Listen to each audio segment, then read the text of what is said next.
Hey everyone, I'm Cassandra Solano, a licensed clinical social worker in the state of California and a conscious relationship coach.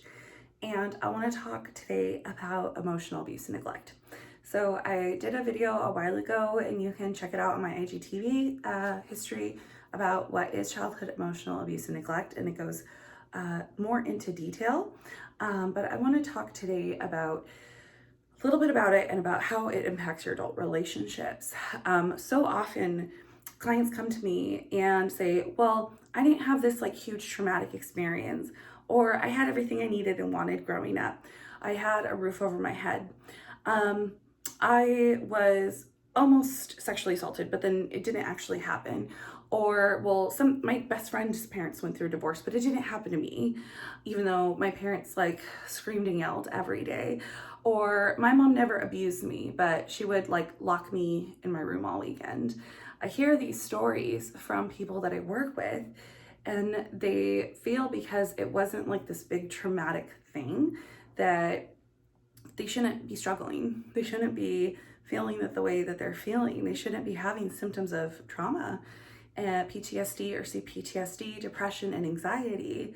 But when we really understand how the nervous system works, when we understand that to the body, emotional pain, neglect, being ignored, not being responded to and attuned to, not being seen, felt, and heard growing up also impacts and shapes the way that our nervous system either gets pruned and grows towards protection or grows towards connection. So we could have had on the outside everything that maybe we thought we wanted, or our parents could have really honestly thought that they did a great job. And that could make things even more confusing too, because they may say like, well, we never did this or we never did that, or you had both parents in the home growing up, or we put you through college. So like, we did our job, check. And that is such an old paradigm of thinking now. We realize that it's not just about putting food on the table, although that's absolutely essential. And if that was something like me, which I experienced for a period in my childhood that was like a real threat, that's absolutely, traumatic. And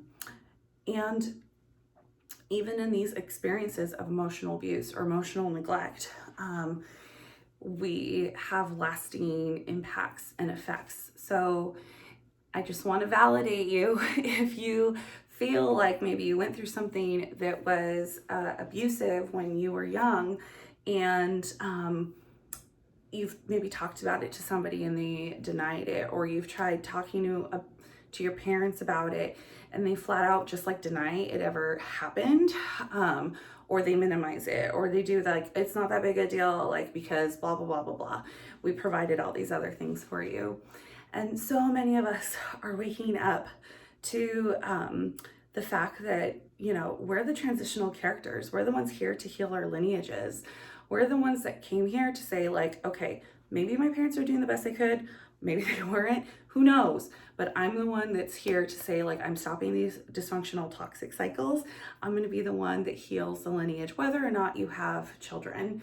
The healing and the work that you're doing impacts the generations that come after you with nieces and nephews, etc. So I just want to say, if you feel like it was traumatic, it was trauma. I know there's a lot of posts going around on Facebook right now of like, what's trauma, what's not trauma, or just because you feel like it's trauma doesn't mean it's trauma.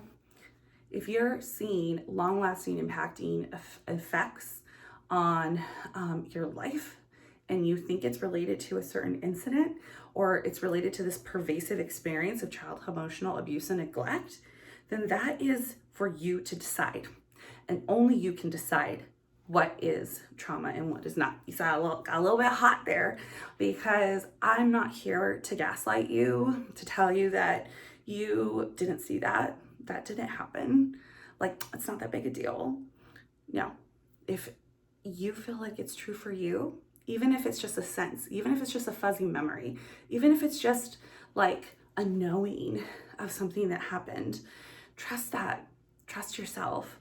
Like, there's some deep, wise, intuitive part of you that's like dropping these breadcrumbs and giving you these clues, or that's asserting why something may have been traumatic. So I believe you, I see you, and you make perfect sense. All right, I love you guys so much. I'll talk to you later.